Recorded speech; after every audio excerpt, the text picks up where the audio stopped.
Are you recording this as well? No. Shall I record it? Okay. Yeah, you should Okay, at the same start time. recording as well. Okay, Yeah, recording. cool. Just waiting to see if it's on the iPad. But people hopped in pretty fast last time, right? Yeah. So Hello, I was really everybody. surprised. Hello. This is a new live class. We've sorted out Tom's audio, so hopefully you can hear him. That was not my audio. That was definitely you, George. But yeah, so I guess we're just waiting for people to come in, right? Yeah. Uh, Okay. we've just lost a viewer, Tom. Oh dear. Oh no. So Okay, so for this lesson, Tom is going to review my favorite K drama, and it. Hi everyone, cool. So Tom is going to review my favorite K drama, and that is Octaban Wangsuza, The Rooftop Prince. Oh hi, cool, all the way from Sydney. shouldn't it might be worth reviewing the ground rules. So like if anyone gets stuck, then type in something in chat. Okay, yeah. So I don't know. if you don't understand what we're saying, you can just say 도대체 뭐라는 거야? 아니면 you can just say like what the hell are you going on about? 도대체 뭐라는 거야? The hell are you going on about? Okay, so let's do this. Yeah.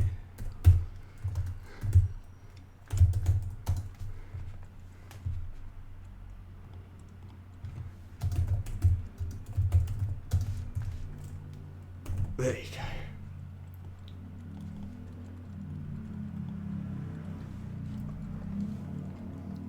Okay. So, Tom, remember to speak slowly. I'm going to do the same as Yeah. well. Okay. And I shall try. hi, everyone. Yeah, we're just going to wait, I think, for like 2 minutes and see if anyone else joins, and then we'll start Tom's review, and then. Oh, actually, you can't see the whole screen. Let's move this along here. There you go. Yeah. So then we're going to start Tom's review, and if there's any new vocabulary or new words or anything like that, we will tell you what they mean. So we're going to teach you through our conversation.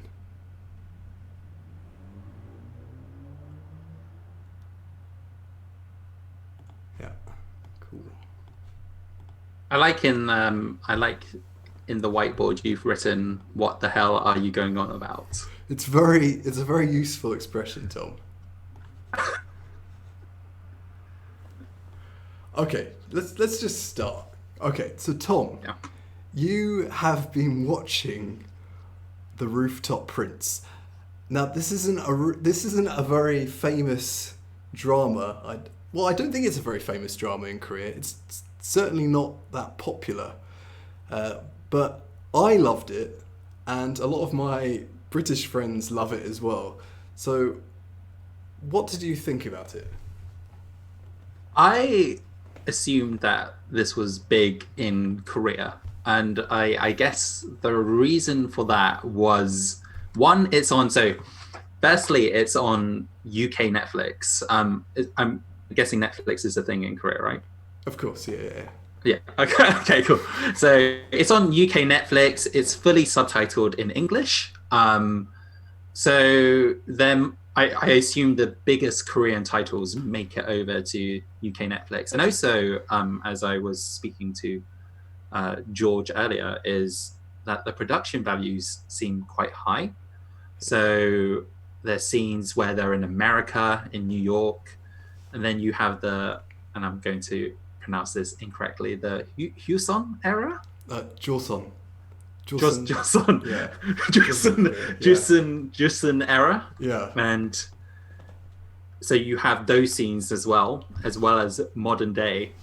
So I thought that this was a very famous big show in Korea. I think it's incredible. I only watched the first 3 episodes so far. So George put me on assignment. He asked me to watch The Rooftop Prince, so I did. And yeah, the first 3 episodes are incredible. But I guess should I just run through each episode? Yeah. Like, what's your next question? Well, what did you think about the OST first of all? The OST. The official soundtrack. Okay, I'm actually impressed you understood what I said because, okay, so in Korea, they always say OST, right? What do we always say instead in English? Oh crap. Movie soundtrack, TV soundtrack, something like that. we usually just say soundtrack, right? Yeah. So, in Korea, they always say OST, but really in the UK we just say soundtrack. If you say OST, some people might understand you, some people might not understand you. I think it's kind of Konglish. Yeah. The official soundtrack. What did you think about the OST? The soundtrack, right? It's great. It's really good. In the sense that there's a lot of different pieces for various moods. So I like the introduction to America one where you've got all of these like nice trumpets and things like playing. It's really whimsical, it's really fun. But then when you have more serious scenes, it does really well in sort of capturing, those moments. So for example, when the princess dies in the beginning. But I guess I made a lot of notes here of my I'm not even joking. Like my first 3 episodes. The first 3 episodes, I took a lot of notes, and what I found very hard was quite literally writing notes, but then listening to Korean. So it's my first time watching Is it technically a K-drama? Or is it a comedy? Yeah, it's a K-drama. Yeah. One thing about the soundtrack is I love how they use the same songs over and over again. Like usually in a British or an American drama, you have a soundtrack, but they always play different songs throughout. But with Korean dramas, they always play the same songs, and I think it's really great. It's really unusual. It's a kind of an unusual thing. Those two will never be understood here in that way, though. Right. Yeah. So. The point was in England we don't really say OST when we talk about the soundtrack. We just say soundtrack all the time. Yeah. Okay, so talk me through your favourite scenes, Tom. There's quite a lot of them. Let me run through my notepad though. Because please do. So I guess what I'm going to try and do is explain what happened in each episode and my favorite scenes in them. So I think there's a lot of golden moments in Rooftop Prince. It starts off quite strong. So obviously, it starts off with at nighttime. There's this random cat, which I'm not sure has any sort of relevance to the plot. I'm not sure. There's a lot of stuff on the first episode where they kind of hit on and then never allude back to it. So maybe in future episodes they will, but who knows? Like there's the butterfly tapestry that happens and things like that as well. So the king sees his wife dead, and then he's like, no, oh yeah, everyone's really handsome in this show. Like everyone's really, really handsome. Really handsome and really beautiful. Yes, great skin, and everything like that as well. So anyway, you cut to what I assume is the past of the king, and he's like this little boy, and he's like, oh, I just want my princess to be like beautiful. And then they have this great line that I really like, which is, I wrote this down. So what's the point of having a princess if we live apart? And then they all like laugh about it for like a minute or two. Like they go, ha ha ha ha ha ha ha ha, and it was a bit odd. And so anyway, that's a nice segue, I guess, into sort of the two sisters, and their entire relationship is insane. So I wrote. So just a moment ago, Tom talked about line. So his favorite. He talked about his favorite line. What does line mean? Does anyone know what line means? There's a delay. I've got used to that now. Mm-hmm. So if you talk about your favourite line in a film or your favourite line in a drama, what does that mean?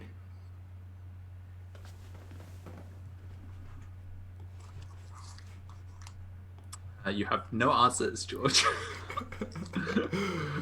Let's just see. It might be because of the delay, but maybe because I'm not making any sense. Okay, I'm gonna write it. So, line is desa. Desa. So like my favorite line, or good dialogue. Yeah, nice dialogue. So, yeah, my favorite line in A Rooftop Prince is actually I don't know. I don't have a favorite line in Rooftop Prince, but There's a lot of good lines. oh yeah, I'm pretty sure in there the is. Rooftop Prince. Yeah. I think one. I think the Rooftop Prince himself says "버릇 없는 여자야," which is like insolent woman or something like that. Yes, he says a lot. There's there's a offensive. lot of that. There's a lot of that. Yeah, where he says that. Anyway, we cut to the sisters. So and I'm going to probably pronounce them wrong again, but Bu Young and Ho Young. I can't remember. Is that correct? Hoyoung. Bu Young and Bu Young. Yeah, Hoyoung. the two sisters. And so the younger sister is very supportive of the older sister. Mm-hmm. So, and that's kind of a theme throughout, well, at least the first 3 episodes of Rooftop Prince. So we're introduced to them. The father has some sort of setup where one of his daughters can get married to the prince. Isn't really explained why, but I guess for convenience sake, you need it. So everyone thinks Hu Yong is the one. Well, the younger sister, Bu Yong. Yeah. I'm not sure if I'm pronouncing these correctly. Just to check, is this the? I can't remember the names of these characters. Does anyone know the names of the characters from Octobang Wangseza? Do you know the names? I mean, you could load up Wikipedia. I could do, yeah, but that's too easy, Tom. We need some audience interaction. Anyway, so I'm just going to refer them as older and younger sisters. So Okay. the show does the thing where the older sister is like stereotypically more pretty. Like she's kind of got a more like structured face, whilst the younger sister has more of a puffy face. She really enjoys eating and things like that, and it sort of plays off on that. So initially the audience expectation is, oh, it must be the older sister that's going to get married because she's more like stereotypically like pretty. Yeah. And the younger sister also feels the same way, and she's really like excited that her older sister is going to basically get married. And then you're like, oh, okay, that's cool. Like these sisters are loving it. The older sister's like, yeah, you can come to the palace, like that, that sort of thing. But then dramatically, we find out that the family actually choose the younger sister to get married. So the older sister, she isn't too happy with it, actually. Sorry, George, you were about to do. No. Continue. No. Yeah. I'm just reliving the Rooftop Prince because, you told the story so vividly that I was just imagining what was happening. But continue. Sorry. Anyway, so the older sister isn't happy at all, and it sets off this entire thing where she's trying to incriminate. I guess incriminate might be the wrong word, but incriminate the younger sister, and actually eventually leads with her like burning her with like I can't remember. She burns her face or something like that. She burns her face with an iron, I think. Yes, that's correct. Yeah. So then like that happens, and we then actually cut to modern day, and it's basically and I was like, okay, I have no idea what's happening, but we've just cut to modern day with these two sisters. They both look fairly alike, but the difference is that they're wearing more modern clothing. And we basically follow this Rocky montage of just the older sister just being terrible to the younger sister, quite literally with like making like so they go to a shop, for example, and the older sister puts goods in the young sister's backpack. 맹지님. Okay, so I said is it Buong and Hyong? Okay. I love this person's avatar. I love this person's avatar. The cat with the is it sweet corn on it? Sweet corn on the cat. Can you see that avatar? I think it's a mango. Is it mango? Yeah. Well, if we can get some clarification on that, that would be good. It's very, very important. So, I guess I should go back and say, should you explain what I mean by Rocky montage? Okay. Yeah. Okay. So Rocky montage. Yeah. Oh God, I don't know how to say it in Korean, so I'm gonna just explain it in English. So a Rocky montage. Has anyone here seen the film Rocky? 아하, 왜 대한 얘기 중이에요. 우리는 옥타방 왕세자에 대해서 얘기하고 있어요. 톰은 melon bread. Good, melon bread. Oh, I do like some melon bread. Yeah. Sorry. So yeah, a Rocky montage. So if you've seen the film Rocky, you might remember the famous scene in which Rocky is training, and there are lots of different scenes with lots of music as well, and people often call that the Rocky montage. So if there's some, it's like a common thing that people use in films and TV, right? So we always say, there's a Rocky montage in that film. Okay, I hope that clears things up. Anyway, it's basically a series of events, basically like a montage, Rocky montage, where she's just doing awful things. So, like making her shoplift by accident. Shoplift. There was shoplift. Shoplift. Oh, Rocky. Yeah, so I know the boxing film. Yeah. Okay. Shoplift is another good word. Shoplift. So it's not physically lifting up a shop. But what does it mean? Does anyone know what shoplift means, to shoplift?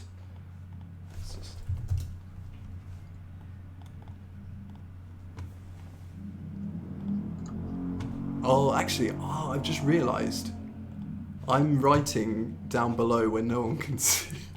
So I'm going to have to move all the writing up here. No one can see what I've been writing. I should have planned this before. Okay. It's all right. Okay. So yeah, to shoplift. Okay, yeah. I need to change the screen.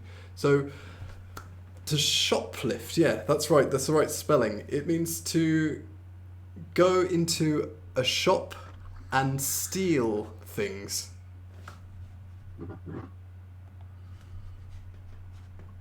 Let's move this over here.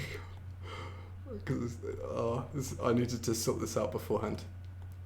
Anyway, yeah. So to go into. Shall I catch it? So to go into a shop and steal things is essentially what it means. But yeah, Tom, continue. Yeah. So what was I saying? Yeah. So we have this. We basically have this montage where she's doing like terrible things to her younger sister. And then it all leads to this great moment. One of my favorite scenes, where, for some odd reason, the younger sister ends up in the back of a truck. I'm not sure how she got there. And the older sister knows that she's on the back of this truck, but kind of leaves the younger sister there. And then there's this really dramatic scene where the truck is driving away, and the younger sister wakes up and she's like, "Oh no, I'm somewhere and it's moving," and she like unzips the back of like this truck cover and just sees like this truck driving away from her sister, and she's like, and the truck's going really slow, might I add, as well. It wouldn't be hard for her to just jump off, but it's going really slow. Anyway, that made me laugh a lot. And she's like calling out to her older sister saying, help, I'm being driven away. She's like, Annie. That's a very famous scene. I love that scene. It's excellent. But anyway, sorry, continue. The truck's going so slow in that scene as well. Right. It's like you could just easily get off. Let's reenact that scene. So you're the older sister and I'm the younger sister, right? So, Annie.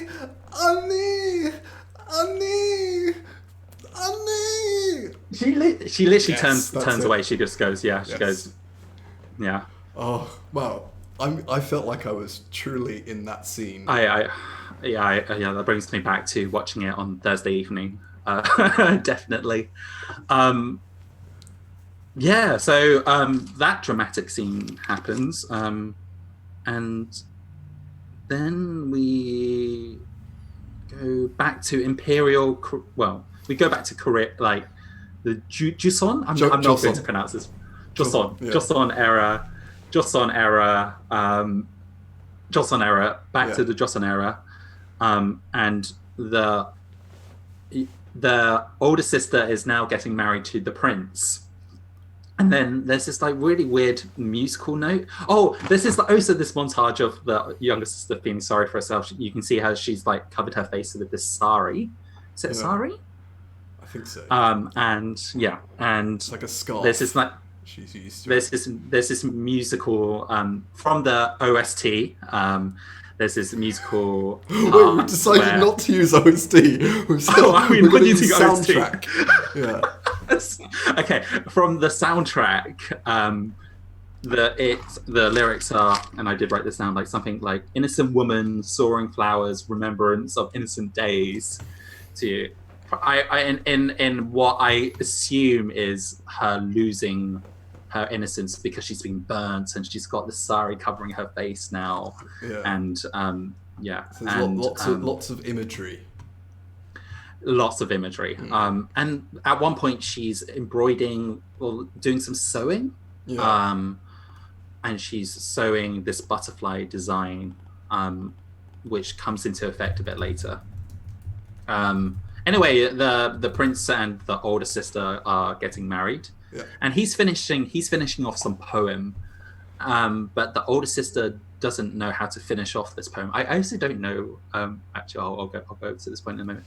But the younger sister knows how to finish off this poem, and he's really impressed. He's like that, like, basically, and as the audience. No, so they have riddles, don't they? Riddles. Yes, and then he sets her the challenge of answering a riddle. So a riddle. Yeah. So a riddle. Does anyone know what a riddle means? Riddle. So they have riddles for each other.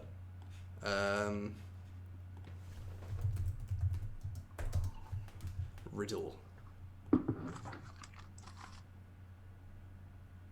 Oh, and another thing to add is I did write this line down. They have some general playfulness, and the prince says, "How does an unmarried woman know such a raunchous poem?" And I was like, I was like, raunchy. Is it raunchy? That's what I wrote, but I'm not sure if I got that so correctly. let's just clear a few things up. So, riddle is susugegi.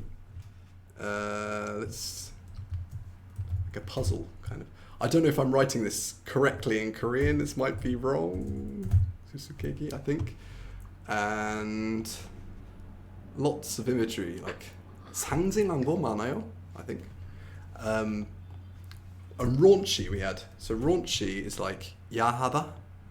It's like sexual. So she told him a raunchy poem. Raunchy. I just don't know the context of that poem. I assumed that poem might have been famous in Korea or something. Yeah. But it'd be interesting to know if that poem is famous or well known in Korea, because I think there was some knowledge there that I just didn't get. So that might be a cultural thing. I'm not too sure. Anyway, where am I? Oh yes, so they're getting married. He sets the younger sister to answer a riddle. Mm-hmm. And the older sister, she's obviously very jealous. She's like, ah. And anyway, we go back to the murder. And so the princess gets murdered and she's like lying on this pond, like Ophelia style. But instead of like facing forwards, she's facing like face down on the pond, which is also another piece of imagery that's kind of reflected in the episode. Should we talk about Ophelia quickly? Go on. I really can't remember. But go on, tell me. It's just as in Ophelia, as in the painting Ophelia. Okay. From Shakespeare. So it's kind of like a woman like dead on a pond. I'm such an uncultured swine. So I have no idea. Oh, okay. Let's go through that. So uncultured swine. It's quite a good one. Uncultured swine. So the literal meaning of swine is a pig, 돼지, right? And uncultured. Oh god, I don't know how to say this in Korean, but it's basically the opposite of cultured. So someone who, kind of like 무식하다, 무식한 돼지라고 해야 되나? I think like that kind of thing. 무식하다. Uncultured. I'm gonna write 무식한 돼지, but I don't think that's right. I think that's a really weird translation. But like 새끼 maybe is probably better. Probably chuck a swear word in there. 무식한 새끼. Oh yeah, so I'm not sure you want to stick a photo of Ophelia in there, but it's a fairly famous painting, or it's a famous imagery at least anyway from Shakespeare and stuff. Anyway, the prince then he's really distraught. He's not happy. He's crying a lot, and he says the line, "How could someone kill the princess on sacred ground?" But the interesting fact here is that when he's talking about the murderer, he just assumes that the murderer was a he. And in my head, I thought, okay, like it's probably the younger sister that's like kind of offed her, right? Or killed her. But the prince is already assuming that the murderer is a he. I don't think that means anything, but anyway, it doesn't matter for the first 3 episodes. So they wrap the princess in silk. Is this a Korean thing or something? I don't know. Actually, let's just ask everybody who's watching. Is that a Korean thing to wrap a body in silk when they die? Is that a ritual? I think it might be maybe for royalty or something like that. But anyway, that silk motif follows because he's holding this sort of silk. But he's holding the silk, like the silk thing that the younger sister made, which has the I've completely forgotten English, which has the butterfly sewing design on it. It's really bad. And anyway, so he starts crying, and his tears fall on this piece of cloth with the butterfly on it, and then the butterfly comes alive, and the butterfly flies away, and he, with his teardropped eyes, he's looking at this butterfly as it flies away. And as the butterfly flies away, we transition to a modern day New York, which is incredible. And the depiction of New York is incredible in Rooftop Prince. Okay. So the butterfly. So let's talk about New York in the Rooftop Prince. How is it shown in the Rooftop Prince? What's so fascinating about it? Just oh, by the way, if you have seen the Rooftop Prince, just let us know, because I feel like I've never met a Korean person who has seen this show. Everybody, all the foreigners that I've spoken to have absolutely loved it, particularly British people.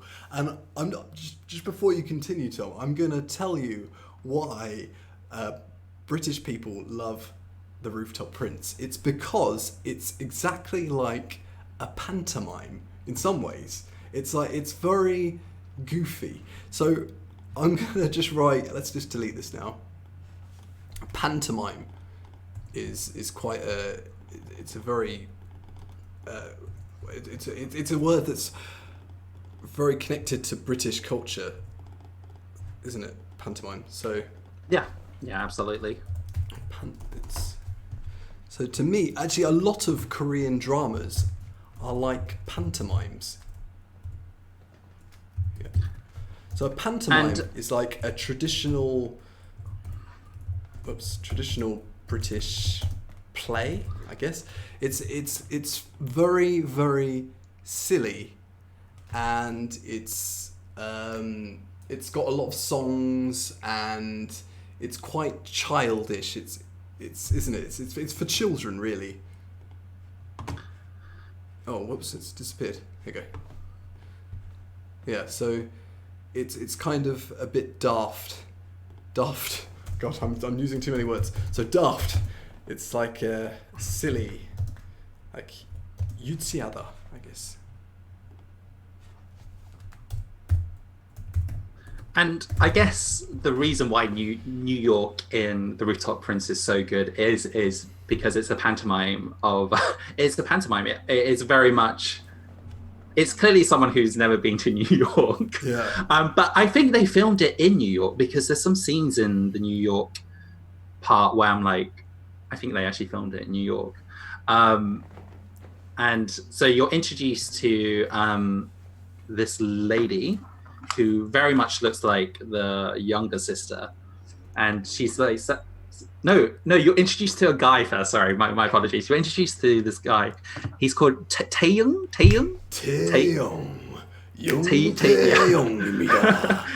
Yeah. And he's looking at this butterfly that's coming down. So Daft Punk. Yeah. Sorry. I was just reacting to a comment. I love your cup, Tom. What's your cup? Oh, it's really cute. It's like this fox. It's really cute. Oh right, it's very nice. it's very cute. Where was I? Yeah. So Taeyong is looking. Sorry, I'm consulting my notes. Taeyong is looking at this butterfly, and he's he's just like looking at it. He's like, oh, I wonder what this is. And then it flies to this girl's shoulder. And he automatically falls in love with this girl who's also Korean as well. And he draws down the back of they're Korean Americans. Oh no, he's Korean, isn't he? But she's a Korean American. American, yeah. And we'll go on to her American scenes in a bit. Anyway, he automatically falls in love with her and draws her on the back of a postcard. Artist. Yeah, he's an artist. Very handsome, like everyone else in it. Very romantic. And he woos the ladies by drawing pictures of them on postcards. So to woo, it's like to woo. He woos the ladies to woo. It's kind of like an old-fashioned way of saying to chat up. I don't know if you saw my video on chat up lines a while ago, but it's like goshida, to woo, but it's very old-fashioned. But we kind of use it in a sarcastic way, like in a kind of in a kind of sarcastic way, right? I'm not talking rubbish, am I? So like so if we're I guess it depends who you I guess it depends on who you hang out with. Yeah. Like if it's lads, then you'd be like, oh, you chat up that bird, and I shouldn't have said that on live stream, but chat up birds. Chat Yeah, up birds. yeah. I mean, let's unpack that sentence. Chat Yeah. up birds. To chat up birds. Wait, hold on. This is slang, like UK slang. To chat up birds. So to chat up means 구시다, right? But not an old way. It's like it's in slang. And birds. Well, actually, I'll let you guess if anyone wants to guess who's watching. What do you think birds means in this context? To chat up birds. It's a bit of an odd sentence, odd word to use in that context if you think about it. But I guess the notion of a bird is that birds are very like pretty, right? Yeah. Would you? Yeah. So, and very feminine in their nature. Right. So very sing-songy. I chatted up this proper fit bird last night, right? So I chatted up a proper fit bird. I think we're kind of moving away from Rooftop Prince at the moment. So, but anyway. Well, there's a lot of romance. There's a lot of romance. A proper fit bird. Proper fit means like proper is really in British slang. So really, God, I'm not really doing this in a very clear way, am I? So I chatted up a really. Fit means kind of like good looking, pretty, so like kind of sexy, I guess, like hot. Let's say sexy. I would say visually appealing or sexy. Yeah. All right. Visually appealing from one person to girl, another. right? So, Sehwan got it right. So girl. So it's like a slang word. I don't think we should encourage people to use it. Don't use it. This is a certain kind of person that usually says bird. 양아치는 보통 bir드라고 해요. So don't say it, really. I only use it when I'm being stupid. All right. So don't use it. Don't use what I've taught you. What a good teacher I am. I did like that someone wrote here visually appealing, which is a very nice term to describe what we're talking about. Very polite. Yeah. Yeah. Okay. Anyway, we're sort of getting beyond the point. So anyway, there's two young children that are trying to steal fruits from this young girl's stand. Should we talk about stand in this instance? Oh, stand. Oh God. All right. Okay. This is quite good. Okay. So she steals some fruit from a young girl's stand. Yeah. So not stand as in the verb, but stand as in the noun. Mm-hmm. So she steals fruit from the stand. So it's a place where people sell food from out in the street, in the market. I did know this Korean word, but I've forgotten it. So maybe you can tell me what it is.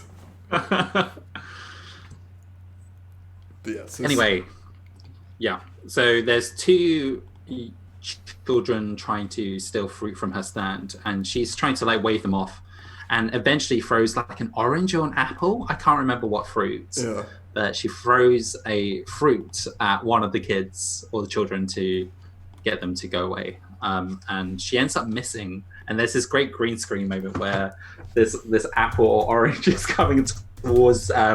So the fruit, she goes to throw this fruit, misses the kid, but then heads towards Taeyong. Yeah.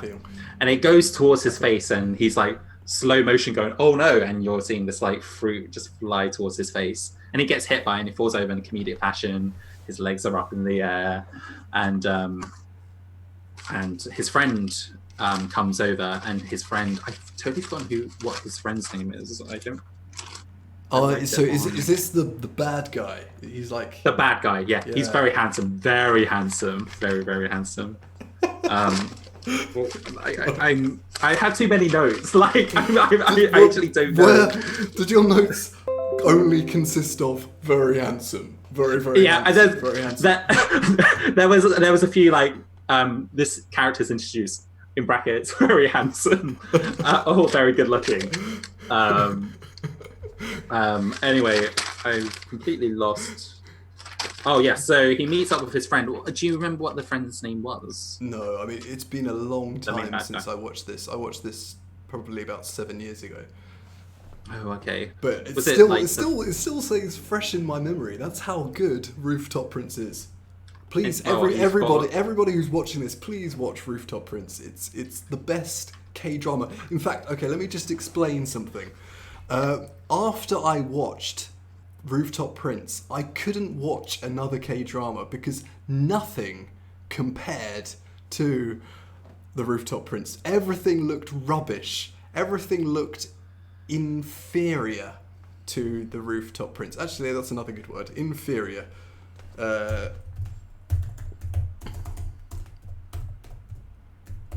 So, inferior is kind of... It's not as good. Right? So, some people... Yeah, it's the best K-drama, I believe. So some people might say that Tom is inferior to me. He's not as good as me. Would you agree, Tom? I mean, in terms of making this video stuff, you're very good at that. I would say that you're like superior to me in that instance. Yeah, so the opposite is superior, right? Yeah. So, superior. Opposite. Superior is like uwarada, right? But I agree. Yeah. So, superior. Right. But yeah, so every K-drama looks inferior to the Rooftop Prince. So I haven't been able to watch another K-drama since I watched that. What's the Korean? The Rooftop Prince. Octaban Wangse. What's the translation? Yeah. It's the same. Okay. There you go. The Rooftop Prince. Sorry, I probably should have written that right at the top. In the title, yes. So anyway, this apple like flies towards him. He falls over, and then the bad guy, and I feel really bad that I've forgotten his name, but he's very handsome. He's like, "Oh, are you okay?" And then the girl whose stand it is as well goes over to him and says, "Oh, are you okay?" But she's like, "Oh, you're Korean," and he's like, "Yeah, we're Korean, just over for holiday or vacation or whatnot." Just one thing. The guy that you're talking about, Yong Tae-young and the Rooftop Prince, he was involved in a scandal. You told me about this, yeah. But I can't remember. Oh, now the best K-drama is definitely The World of the Married. I disagree. I think The Rooftop Prince is the best. It doesn't matter if I haven't seen The World of the Married. I believe because someone recommended something from another star. It's like Byoreson Kude or something like that. I watched it and I was like, I watched like one episode, and it really didn't compare. It was too cheesy. It was too mushy. So cheesy. Let's write cheesy on here. Like cheesy ogugorida. Like, oh god, I can't figure out this keyboard. Okay. Ogugorida. I think that's how you spell it. Might be wrong. Okay. Oh yeah, IT Crowd is another great show. Very big in UK. Peep Show, yeah, Peep Show is amazing. I haven't really seen much of IT Crowd, but Peep Show I've seen most of, and I love Peep Show. I love Red Dwarf, actually. Red Dwarf is great. I'll write it in the chat. Red Dwarf is a great British TV show. It's kind of old, but it's very funny. And anyway, sorry, we're talking about a scandal that this bloke was in. Yes. I can't remember. So which one is it? Is it the good-looking one? Oh yeah, they're both good-looking. Is it the one that got hit by an apple, or the one that is his friend? He's the one that's drawing on the postcard. Oh, okay. Yeah, he's the rooftop prince. Now I can't remember. Prince, yeah. I can't remember what kind of scandal he was in. So if anyone who's watching remembers the scandal or what kind of scandal it was, please write in the chat, and then I can teach Tom about it. Yeah, that would be good. His acting is pretty good in the Rooftop Prince. Sorry, one other fact as well about the Rooftop Prince. Did you see Parasite? Yes, I did. Yeah. So one of the actors in Parasite is in Rooftop Prince. Oh, really? Yeah. He plays one of the Rooftop Prince's friends. You know those little. Buddies, I called them the Avengers. The Avengers, but right. we'll get to that anyway. So he's the son in Parasite. Oh, okay. Yeah. Cool fact. Anyway, sorry. Continue. Take it away. Yes. So they go to a pub. The rooftop. Well, not the Rooftop Prince, but the guy and his friend, and they're talking about some random stuff. But then they talk about how he fell in love with this girl in the stall, and the bad guy, who's also very good looking, goes to the toilet at one point, and then sees the girl there, and she's like, "Oh, I can't remember what." The discussion was she was going to take tomorrow off or something like that. It was so irrelevant. And so he goes back and says, "Oh, she's got tomorrow off. Maybe you can hang out with her, etc., etc." I don't know what that whole point of that was. Anyway. She gets a phone call, and she's actually going back to Korea, because they found a match for her father or something. As in she's come from America but doesn't know her family, has no recollection. So someone calls her up and says, "Hey, we might have found your father." This is a motif in K-dramas, like losing your memory of everything. It's everywhere. Well, as an amnesia. Yeah, basically. It's a motif. Yeah. So, let's just put that in there. Motif is like something that's commonly found within something. So, a motif of K-dramas is that you always have one rich guy and one poor girl, and then they fall in love. But usually the rich guy is I was going to swear, but shall I swear?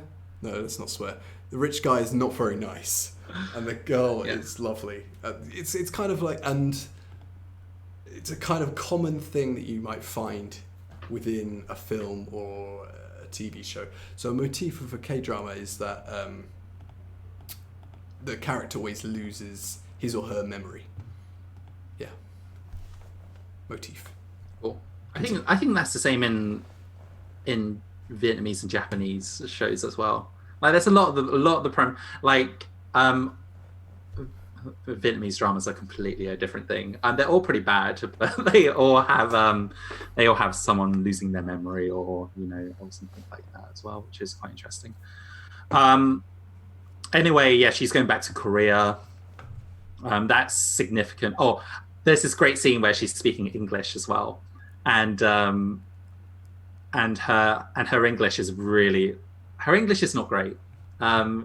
As a person who was supposed to be raised up there, her English is not too good.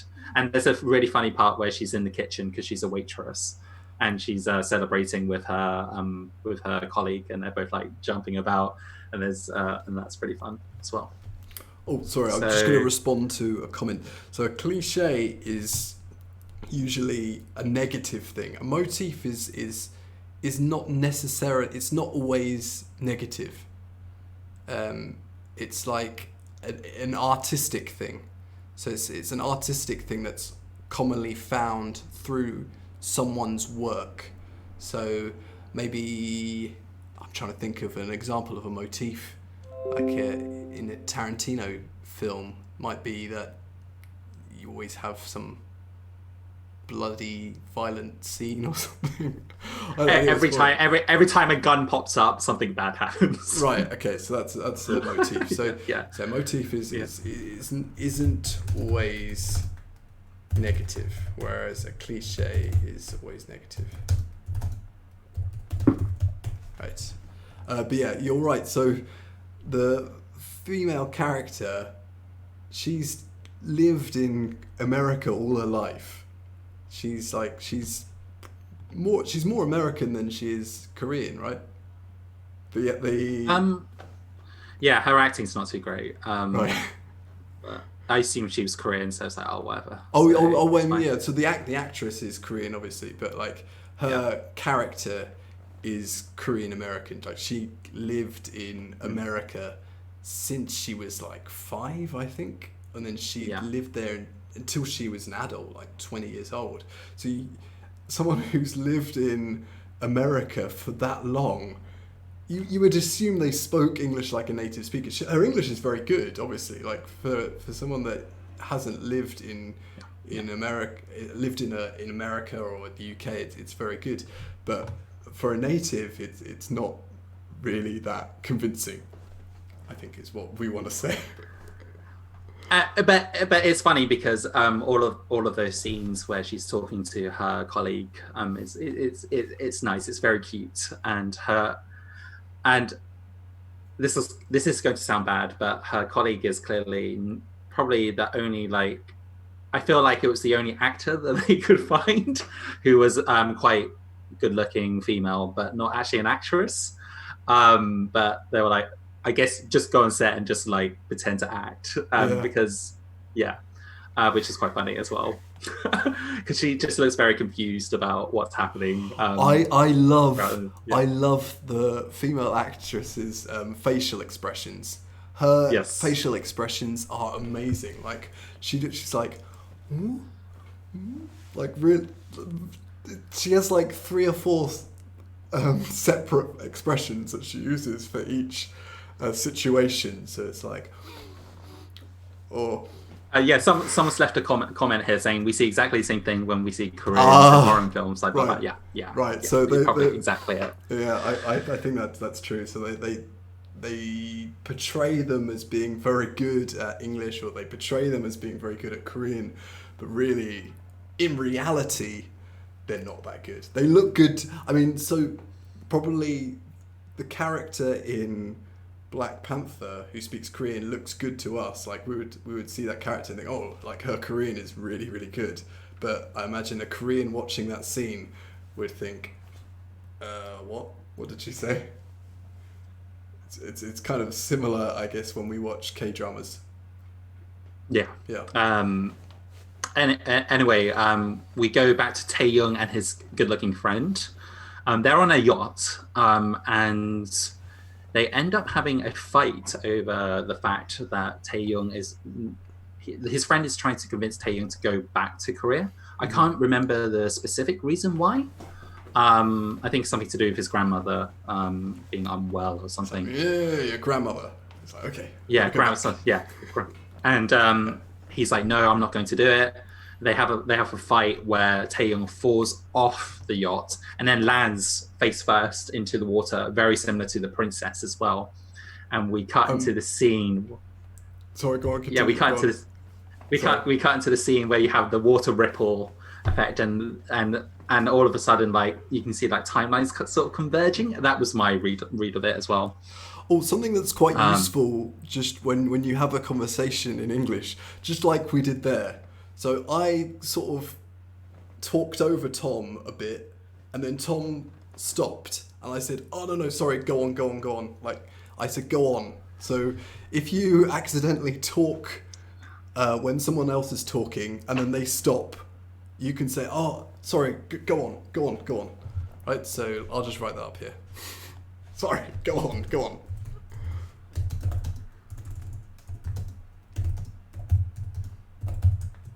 Should I continue anyway? Yeah, go for it. So they have this fight. He falls into water, and his friend definitely looks like he's dead. And so his friend tries to. Initially, actually, it's probably worth noting that he thinks about saving him, but then doesn't, and starts to raise all the evidence. So he throws his mobile phone into the sea. He wipes down like all the railings to remove fingerprints, etc., etc. And then from there, we see him go back to Korea. And the big point here is he goes back to Korea, meets up with his girlfriend, but behind him is the girl from the store. Very, very important. Very important. And the bad guy. I feel really bad because I shouldn't call him bad guy. Because I should. Does anyone know? Does anyone know his name? Who is the bad guy? Wait, but what's another? We'll call him the villain, right? Like so. Yeah, we call him the villain. Right. Yeah. So let's use proper English. Yeah, the bad guy is poor English. By the way, it's not the villain, good right? news. So the villain. Yeah. Bad guy. Right. So he's the bad guy. I can't remember his name. I think it sounds a bit similar to Taeyong. I think it starts with T or something like that. We could you do realize we could load up Wikipedia we could, but we have people here to help us. I don't think anyone's going to help us. I think they find it hilarious that we're like bad guy. Anyway, he delivers the news to Taeyong's mother, and I love her because all of her acting is really dramatic. And she goes, "Oh no!" and then nearly like faints. Like she's like that. Very, very, very animated. Kind of reminds me a lot of my mother, actually, to be honest.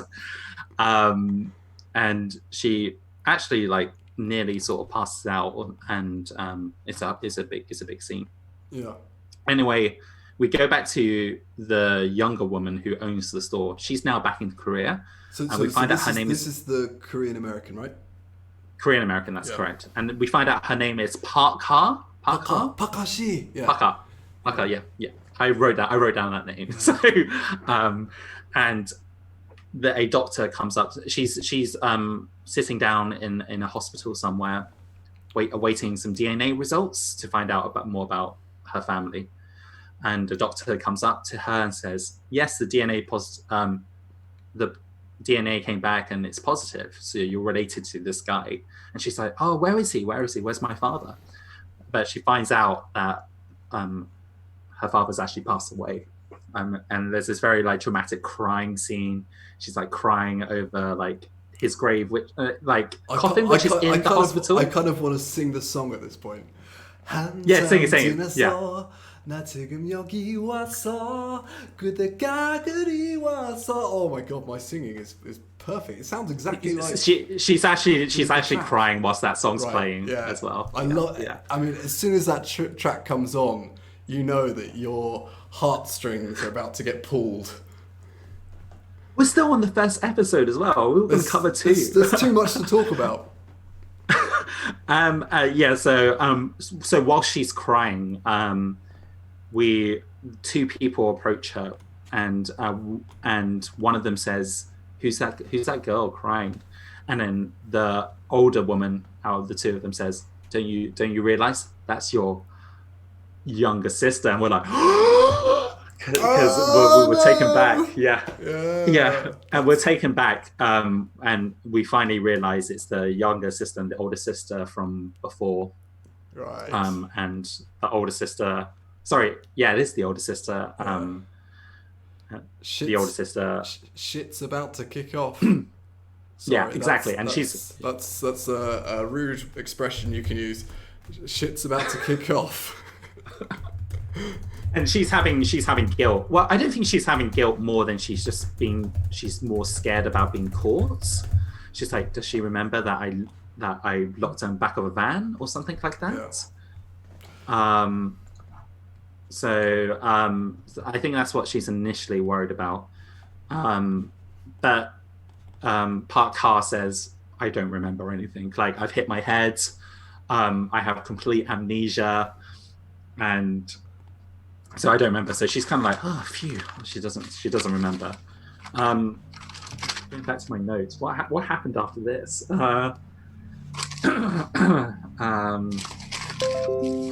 I'm definitely going to get a bigger notepad for next time. Do it. I can't even remember what happened. Was that the end of the first episode? Okay, well let's end it there then, because actually we've just come to an hour, so that's pretty good timing. We did. Before we finish, let's just review what we just. Oh no! I remember what happens. No, we can't cut off here because I think it's really important, because I want to go to at least the present day before finishing. All right, fair enough. So anyway, we go back to the past, and we go back to the past, and the Emperor gives the order that he gives the order to find the murderer, and so he travels the lands. I think he does, right? Yeah. He sort of does some traveling anyway. Yeah. And he finds the 4 best investigators, and they all have these like skills, like a better word, including one guy that's just peeing, like dressed up as a woman. And then he's like the master of disguise. Yes, the master of disguise. Yeah. Tom Gohan, someone says. Yeah. Okay. And it's really funny so I wrote on my notes that they're like the Avengers, and so he's basically giving his investigators the rundown of what happened that evening. So he says, "Oh, we were having dinner, but then the younger sister came in, and she answered the riddle from before, from the wedding. You remember an hour ago? Oh yeah. But we actually don't."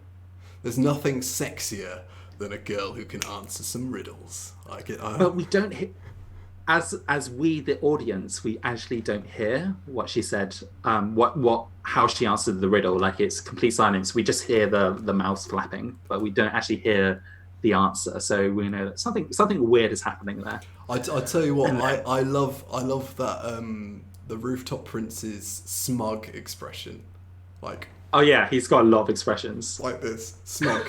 Smug is great. Smug expression. Smug. And it's like, yeah, it's an adjective. It's like when you are satisfied with yourself. It's a negative adjective. You're overly satisfied with yourself. You're too satisfied. So I think in The Rooftop Prince, he gives lots of riddles, and he kind of thinks he's very smart. He thinks he's very clever, so he looks quite smug. I think it's kind of similar to Jose, like Jose, or Gomanada, similar. But it's an adjective.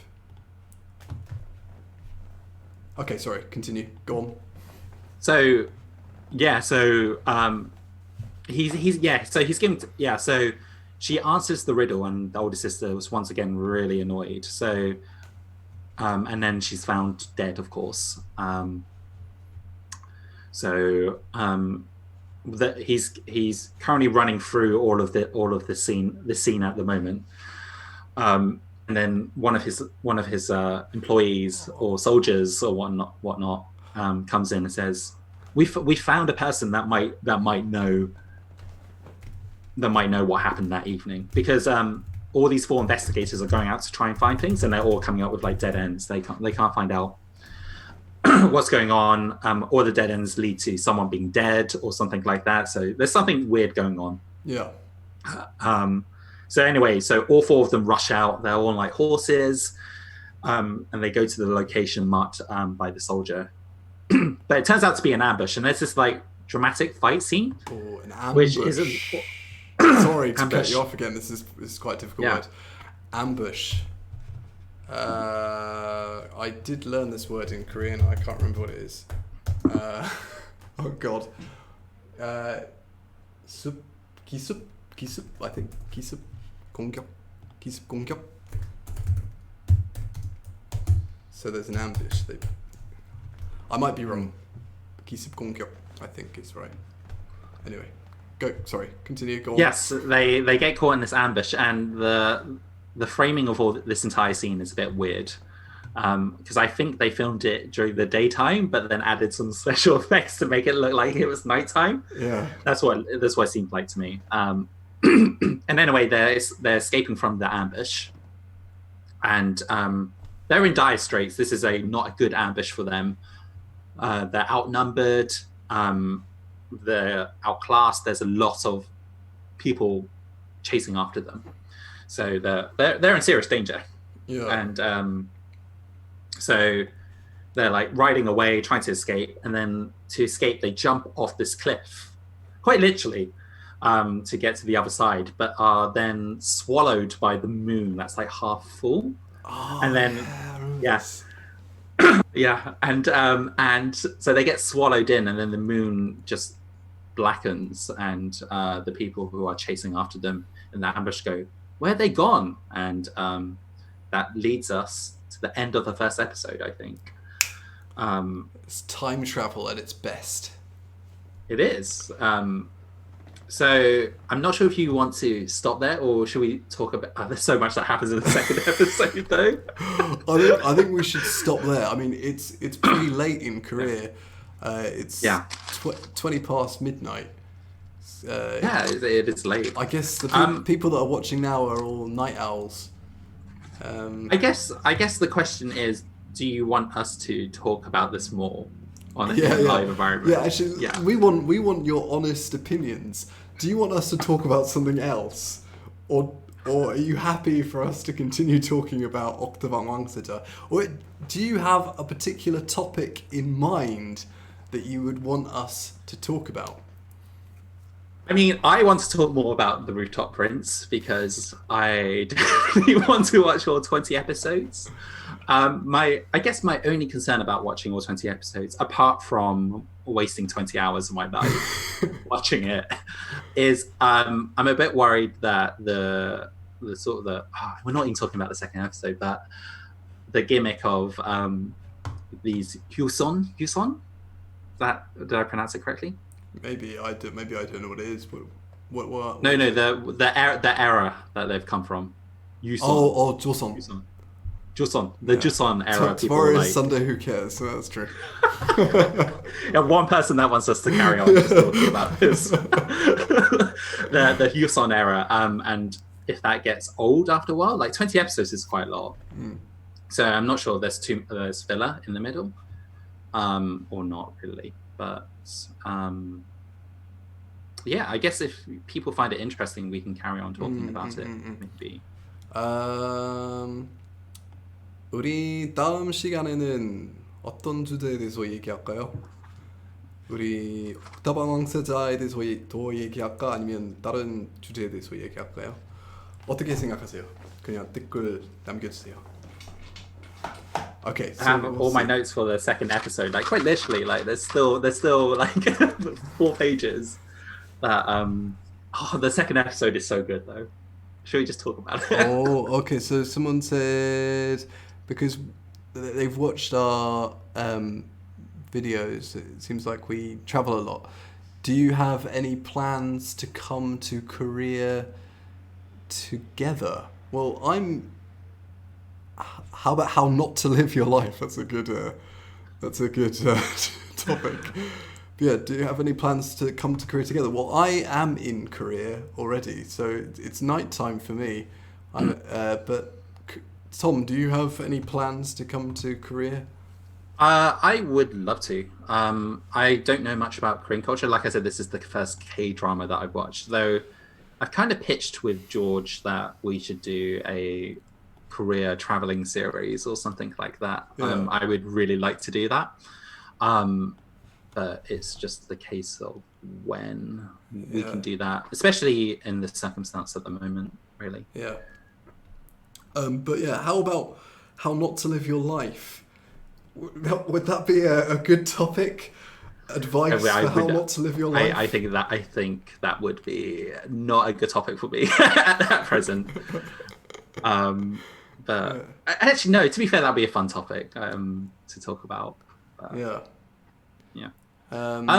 We could talk about life in the UK, like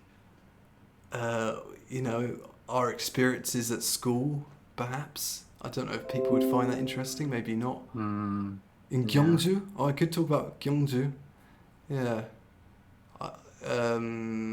I could talk about my first experiences in Gyeongju. Yeah. So I lived in Gyeongju for 2 years. It's like it's a small city in the south of Korea. Actually, in Korea, their kind of regions are kind of swapped in comparison to the UK. So in the UK, in the north, people have like very strong dialects, and they're quite rough, and you know what I mean. Whereas in the south, we're Southerners, right? We're a bit soft, and okay, maybe I'm talking about myself. No. Tom is a know. Tough guy. I think you should watch the traveling series on George's YouTube channel, because we go from the north of England, well, Midlands to the south, and I think you can see the difference. Yeah, it's the north to us. Yeah. If anyone goes to the north of England to study, you might find it difficult to understand what they say. No. You'll have a great time. Oh, I know it's a fun time. You will have a great time in the north of England. Yeah, there's no denying it. But you might struggle. You might find it difficult to understand what they say. Maybe. I think you'll have a great time. You will. Someone says they lived in Guildford. Guildford's really nice. Very hilly. Oh, yeah. Okay, so that's the south. Nice. Yeah. All right. Should I throw it out here? Should we talk about the second episode of Rooftop Prince right now? Or should we stop?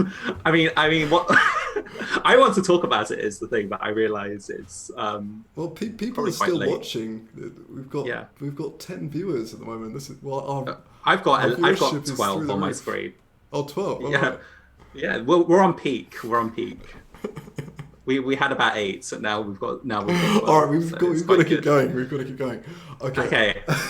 Second episode. Okay, actually, whoa. Okay, before we talk about the second episode, let's talk about something that people have probably seen already. Did you watch Parasite? Yes. Yeah. What did you think about Parasite? Yeah, I think it's great. It's really good. Yeah. I'm sure it was a lot of people's first Korean film. Like, talking to a lot of people over here, it was their first Korean film, and for some people it was their first subtitled film as well. Yeah. But I think the people that I talked to really enjoyed it. So, and I think it's definitely raised the profile of Korean films in UK at least. So. Yeah, so that's a good expression. It will raise the profile of Korean films. So to raise the profile of, what do you think that means, everybody? Let's change this into a nice little different colour. It'll raise that looks nice. Actually, can people see that? No, they can. Good. So yeah, it will raise the profile of Korean films. So it will make them more famous.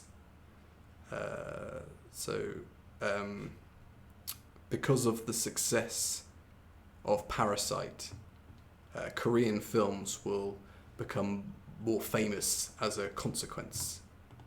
Yeah. So. Yeah. Cool. Should we talk about the second episode? Yeah, go on, sorry. Yeah, okay, fine. Are we doing it? Is this a confirmation? I think We've got 12 viewers. Oh, bugger. Just I've just done this wrong. Let's move this up a bit. Yeah, go on, continue.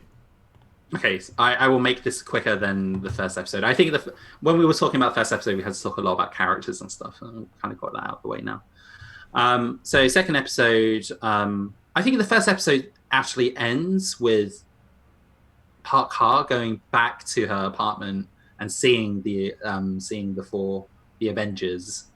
Not actually the Avengers, but the we should call it something else, not the Avengers. Just before you continue, sorry, I keep interrupting. Yeah. It's quite rude. No, it's fine. Let me just ask, anyone that's come in recently, have you seen The Rooftop Prince? Because at the moment, nobody has seen it so far, apart from us. So it seems like we're having a conversation about Rooftop Prince and no one's seen it. How many episodes are there? There are about 20, is that 20, right? There's 20. Yeah, there's 20. Yeah. Oh crap. Yeah. It's on I'm not sure if it's on Netflix Korea, but it's definitely on Netflix UK. So okay. It might be good to say something along the lines of, hey, maybe you should watch the series with us. Yeah, that'd be pretty cool. I would actually enjoy that. Oh my god, Tom is really obsessed with the drama. It's so good. It's so good though. It's so good. I would recommend it. I think watch honestly, it. Anyone who watches it who isn't Korean is obsessed with this drama. It's a fact. It's so good. I've just finished watching the 3rd episode, so I think after this I'm going to watch the 4th episode. But it's very good. I recommend it. Yeah. Let's talk about it a second. I'm gonna try and make this fast. So I think the first episode ends when you have the Rooftop Prince and it's gonna sleep in about 19 hours. Let's speed this up. Let's speed this up. So it begins with the Rooftop Prince being in a random apartment, and Park Ha's holding this saucepan, being like, "Who are you? Like, what are you doing here?" And they're like, and the Rooftop Prince has his probably outdated ways of dealing with women, probably, let's just say. And he's like, "You insolent woman, like, what are you doing holding this saucepan towards me?" Should we talk about what the word insolent means? Yeah, it comes up quite a lot. I thought outdated ways of dealing with women is quite a good one. So outdated ways of dealing with women. So outdated is like, I watched Rooftop Cat. The cat was very famous in that film and famous in that drama. I watched the drama but can't remember. Meng Ji Nim. Okay, so I think we should ask people to watch it. Outdated ways of dealing with women. So this is like it's old in a bad way. Like you might, for example, I have an outdated phone, or I used to have an outdated phone. It doesn't work very well. It breaks all the time. It stops working all the time. It's really annoying. So it's quite outdated. It's from like 10 years ago. So if someone has an outdated way of dealing with women, they deal with women like as if it's like the 1950s. So in a bad way, in like a very old way. Yeah. That's the Rooftop Prince's entire thing throughout episode 2 as well. Is Park Ha is in charge. She's leading, and the Rooftop Prince is trying to fight against it, but he realizes he needs her to survive. Anyway, he demands that she drives him back to the palace. So, and he's like, it's not, and she's like, "Oh, fine, I just need to get these guys out." So, she drives him back to the palace, and she leaves them there. But one of them gets he quickly remembers her number plate, which is important for later. So they're outside the palace, which clearly in modern day is just there as a tourist attraction. So they're like, "Open the gates! I am the Crown Prince, the Rooftop Prince. Sorry, I'm the Crown Prince." the Rooftop Prince, and the police the police turn up, and there's this extended scene where they're sort of trying. They're like, "Ah, we don't know what we're doing," and then they end up having to like cross the road. I love films like this, by the way. So stuff like Rush Hour, when Jackie Chan is initially coming to the America and like adapting to his surroundings, like this entire It's like a fish out of water. fish out of water, or Eddie Murphy in Coming to America or something like that. Is I love anything like that. So Okay, so fish out of water is like someone who is in a scenario that they're not used to. So it's a scenario, a very unfamiliar, a very strange scenario. So maybe when I first went to Gyeongju, I was like a fish out of water. And a lot of films and TV shows have this theme where they have a character that's like a fish out of water, right? So someone in an unfamiliar / strange scenario, setting, situation. I'll call it situation. It's pretty easy to understand. Yeah. I wrote a lot of notes after this, but I think none of this is actually relevant, apart from I found it really funny. And they also have the shot of when they're in the back of the van and they're seeing like all the modern neon lights and McDonald's lights and things like that. And it's like the fade in. It's a very classic movie, trope, right? Yeah. But it's one of my I love anything like that. So they actually eventually end up getting arrested after a ton of hijinks and whatnot. And we cut to the good-looking bad guy. What are we calling him? The villain now? Let's call him the villain. We've taught them the word villain, so maybe. Well, you can say bad guy, villain, whatever. Yeah. No, we should say villain. So okay. Villain, bad guy. So that I was like, I bolded this because he's topless. And so Park Ha is making a delivery. Because she works in the fish market. So we find out that she works in the fish market. She does like deliveries around the city. Yeah. And so she makes a delivery to she leaves supplies for her older sister. Oh yeah, we time jumped like 2 years, by the way. She's got a business and everything like that. So I should have mentioned that. And so where was I? So she drops off some extra like food and things like that to her older sister's house, and she finds like a topless man in there. She's like, who we find out is the guy, the villain, and he's got an amazing body, by the way. So it inspired me to go to the gym. It really makes you feel inferior watching K-dramas, right? Yeah. So very good body. So like so it kind of makes you feel inferior. I know there's this expression in Korean. It's like 영둥감, baby, 영둥감, 반다. I think so. It's like it makes you feel kind of inferior.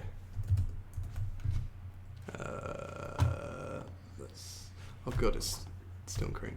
Okay. So it makes you feel inferior. So Tom was saying when he's watching K-dramas and there's all these like handsome guys with nice bodies, he kind of feels he had a very inferior. good body. Yeah.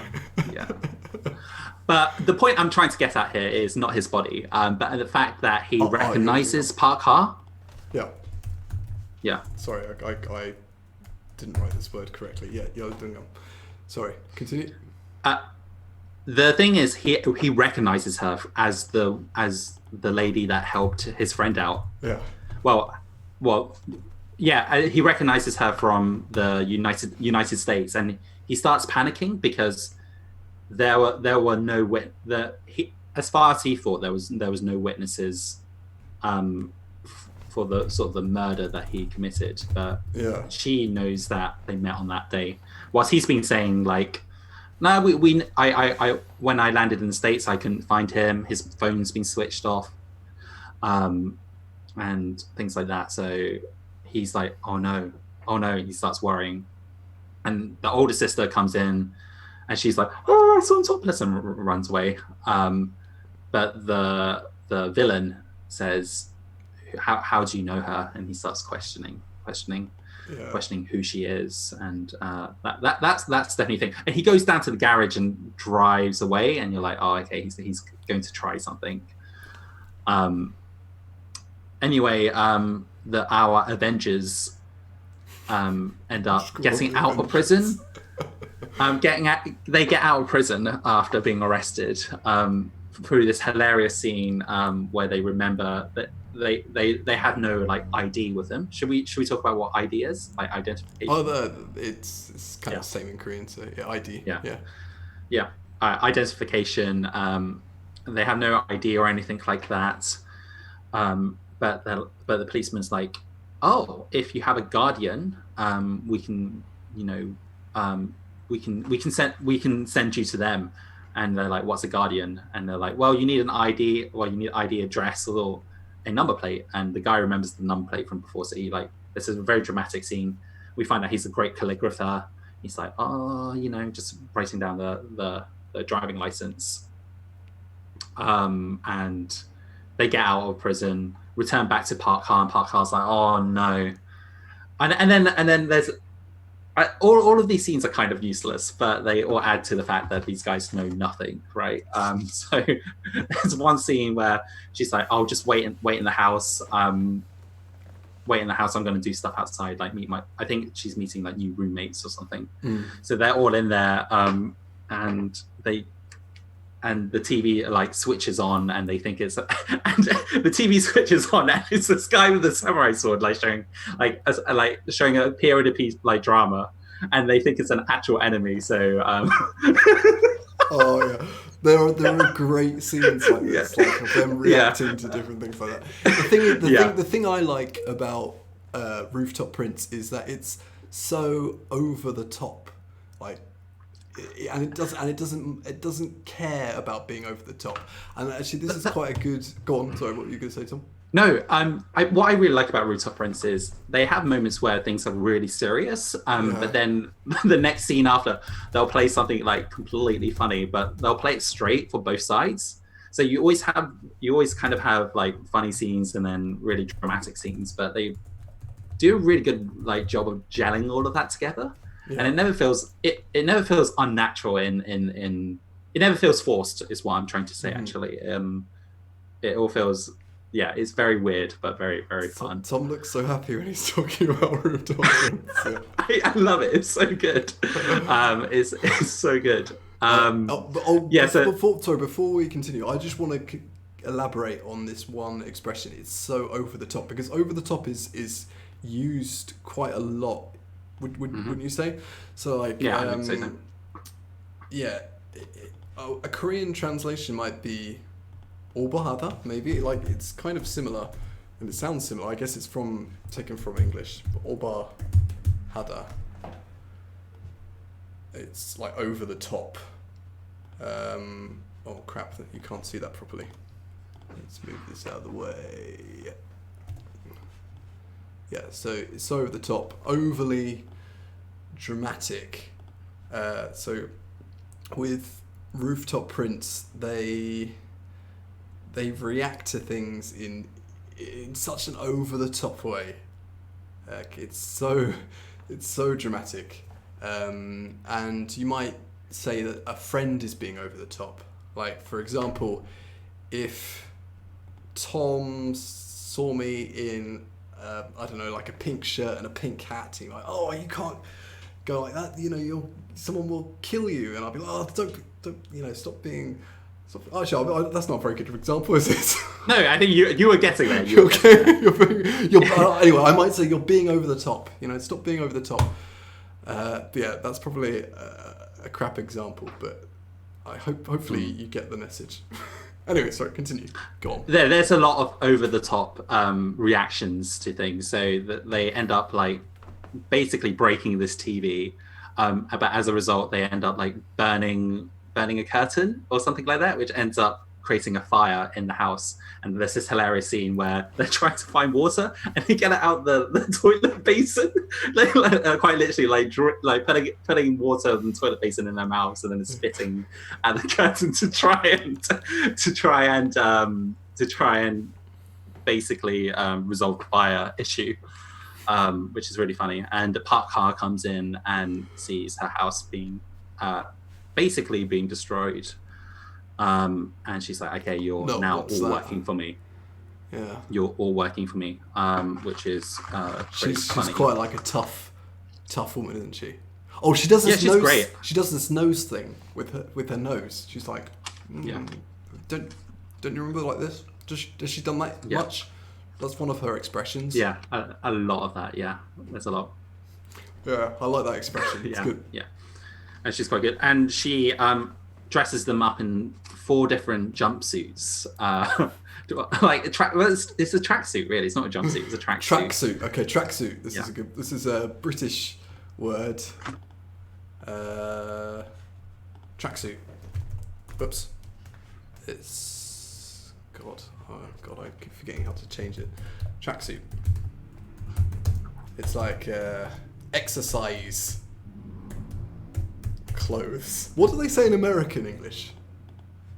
I can't. Okay, so these I think it's tracksuit. I think it's tracksuit. No. I don't think so. Do they? I think in America they say something different. But okay, so a tracksuit is are clothes that you wear when you exercise. So you might have tracksuit bottoms, right, which are like trousers that you wear, undong baji, right? The tracksuit bottoms. I don't know what they say in American English. Maybe one of you can help me out. What do they say? I think it's tracksuits, because I think there was a wrestler called like Dr. Tracksuit or something, and obviously American wrestling. So fairly sure that's the case. Actually, I know what Americans say with tracksuit bottoms. They say sweatpants. Oh yeah, sweatpants as well. That's right. So tracksuit bottoms, sweatpants. Cool.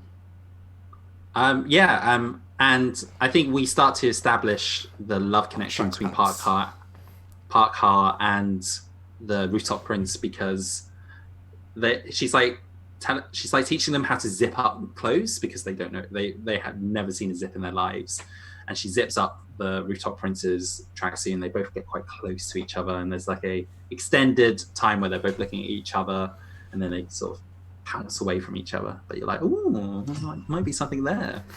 They sort of hate each other to begin with, but then they also have some very tender moments, right?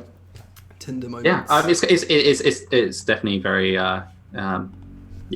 it happens. Anyway, so the older sister. So I'm going to call the older sister is called Senna, and the younger sister is called Park Ha. So Senna calls Park Ha and says, she's like, I need to have a chat with you. So they both travel along with the Avengers to meet her, and she's like, just wait here. People have just like tuned in. People have just started watching. Are like, what are they talking about? Like, why are they talking about the Avengers and there's a picture of the Rooftop Prince? Anyway, go on, continue. So she tells the Avengers, just wait by this truck, don't do anything, and they've basically broken this rule every single time. And Senna says, I don't want you involved with my family, because she's jealous again. She's like really jealous that she's running a successful business. Park Ha's running a successful business. And very close to her mother as well. I think it's something like that. Then suddenly the prince sees Senna, and he remembers her as the princess from back in the Hosin era. Yeah. Paka. It sounded like our podcast. Podcast. Oh, yeah. Paka. Podcast. Okay, so actually there's something that the Rooftop Prince always says when he sees the princess. He's like, princess, princess. Well, that's Yeah. what it says in the subtitles. Yeah, but there's So something that he says in Korean, and I don't know what he said, and I would love it if anyone could help me, because it sounds something like pigu or something like that, or pigu or something, pingu. Or yeah, pigu. yeah.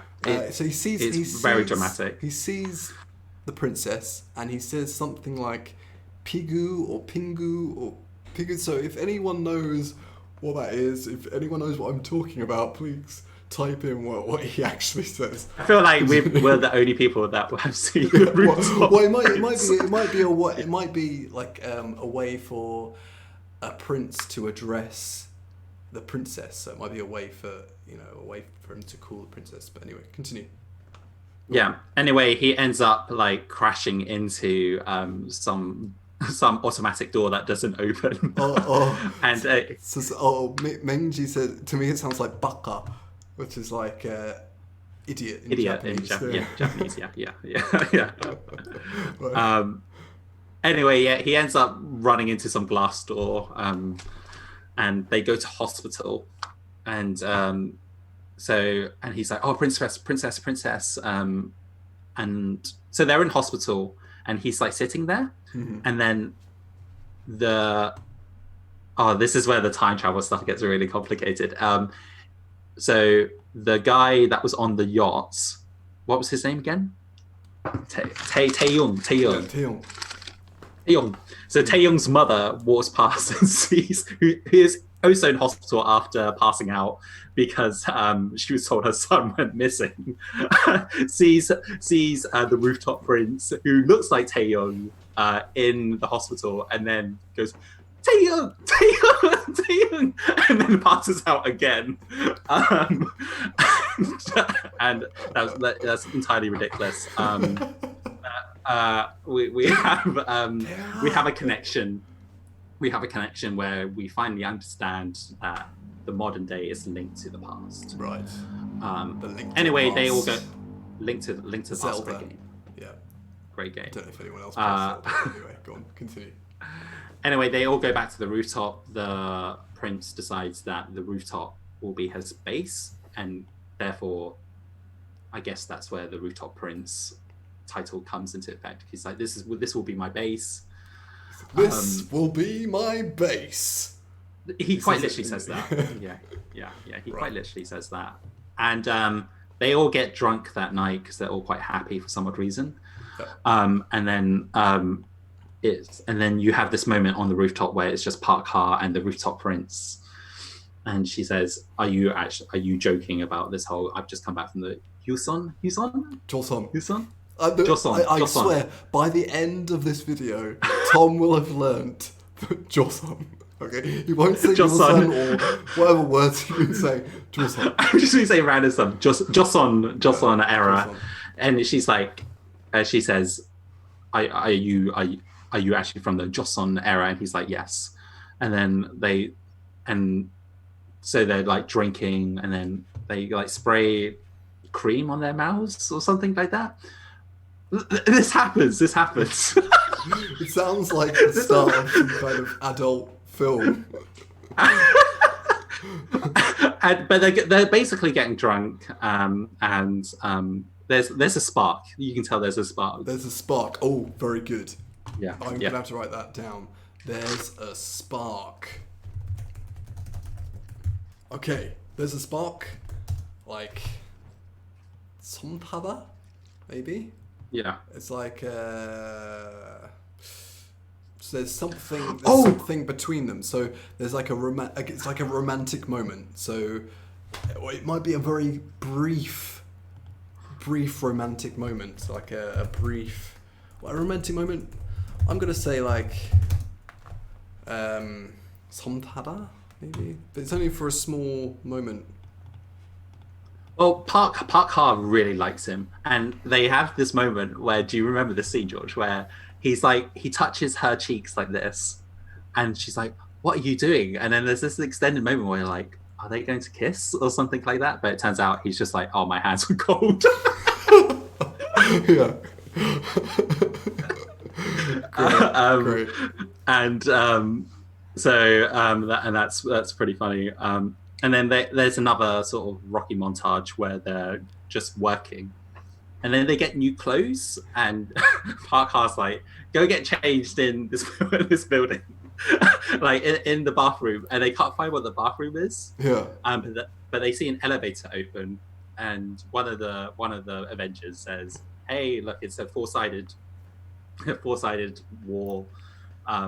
No one's going to see us here." So they go into the lift and start getting changed. Oh, yeah. Oh, then, just before you continue, so they go into the lift. Maybe you guys know this already, but what does lift mean? If you know what lift means, just leave a comment. Hold on, let me just chuck this in the bin like this. Right, lift. So they change clothes in a lift because they think it's just a room. So yes, yeah, I think lift. So. It's a British word. In American English, they say something different. Oh, okay. I'm just gonna read some of the comments as well. So, Octavan Wang says, 이야기하시는 거 이제야 알았어요. Okay, so someone just found out that we're just talking about Rooftop Prince now. 눈이 맞다. Oh. Okay. 스파크가 튀다. Oh, okay. So it's a similar expression in Korean. 파크가 파카였군요. Okay. So, yeah, elevator, right? So, elevator. But it's in the UK. We say lift. In the USA, they say elevator. It's a pretty good accent. Okay. Nice. Continue, Tom. Sorry. Yeah. God, what happened after that elevator scene? Anyway, they all get changed, and then they have to. I think she gets a delivery. This is where my notes start becoming, because I've been watching this. At this point, I've been watching this for like 2.5 hours. Yeah. So I think Park Ha gets asked by Senna's mum to do a delivery at her house. So she's like, fine. She takes the Avengers with them. And then the Rooftop Prince ends up going into the house for some odd reason. And then the grandmother's there. And she's like, I've seen him again. And then, I just dropped my... I got so excited I disconnected my head. I got so excited it just collapsed on the floor. God. Yeah. And the grandma was like, "Oh, it wasn't a vision after all. It wasn't a vision because her son, all her family are like, you've gone mental. Like you're just seeing your son now. You've gone mental. Gone mental. Another good one. Actually, when I had a podcast, I taught this expression. You've gone mental. I don't know if anyone here listened to my podcast. Probably not, but yeah, you had a podcast. Yeah. This is like. 정신 나갔어. Yeah. It's British English, right? So you've gone mental. You've gone mental. You've gone mental. Oops. Okay. Someone asked about Avengers. I'm just new. I guess you can better explain this, George, but it's just my nickname for the the prince and his lackeys, really. Subordinates, I guess, is the correct term. I guess the important thing in this scene as well is the grandmother. I wrote in my notes, the grandmother's actually putting away Taeyong's belongings as well. Yeah. She's like, I've got over it. He's definitely dead. And then she just sees him again. And she just reels at the sight, like she's like utterly distraught, just like crying out, Taeyong! It's all very dramatic. And then the good-looking villain comes in, and he's like that, and then end of episode 2. Boom. Oh, there's a very dramatic scene where it's like this. It's like this. Hang on. It's like.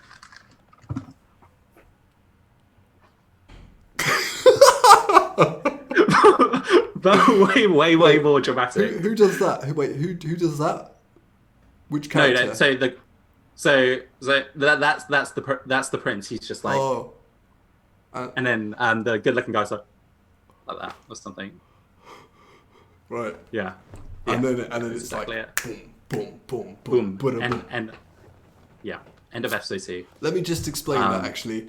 Boom, boom, boom, boom, boom, boom. So this is part of British culture. Boom, boom, It boom, is, it boom, is. boom, boom. So when we have a cliffhanger,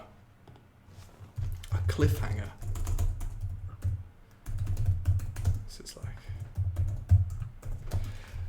a cliffhanger is a moment. It's right at the end of a drama or the end of a film where you really want to know what happens next. Yeah, well, not really at the end of a film unless there's a sequel, but yeah, at the end of an episode of a drama, it ends suddenly. So it ends without explaining what happens next. It ends on a cliffhanger. So we say like, yeah, it ends on a cliffhanger. So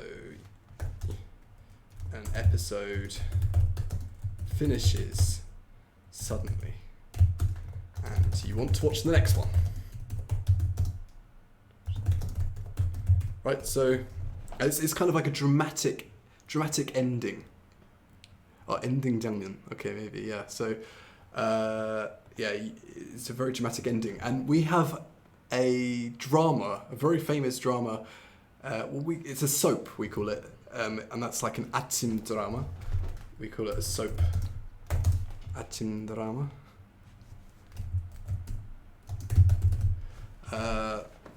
Not Binu. But yeah, so it's a soap. It's very famous. It's called EastEnders. And after every episode, it finishes on a cliffhanger. And after every episode, it always plays dun dun dun dun dun dun dun dun dun dun dun.